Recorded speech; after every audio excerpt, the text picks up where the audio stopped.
18 taong gulang na dalaga natagpong patay sa loob ng kanyang kwarto sa bayan ng Tubungan, Iloilo, kumpirmadong ginahasa. General Torre, ana na. Detalye ng balita mula kay Jocelyn Make ng Action Radio Iloilo. May nga aga, Jocelyn. Kumpirmado ginahasa ang 18 taong gulang na dalaga na natagpo ang patay at walang suot na underwear sa loob ng kanyang kwarto sa barangay Ingay, Tubungan sa probinsya ng Iloilo. Ito ay base sa isinagawang autopsy ni Dr. Owen Libakin, ang medical legal officer.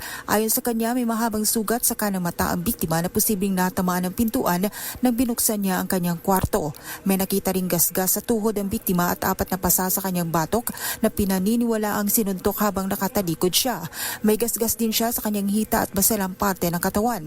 Dahil sa resulta ng autopsy, nag-coordinate sa pamilya ang kapulisan at 7 individual ang iniimbestigahan ng pulis sa pag-rape at pagpatay sa biktima.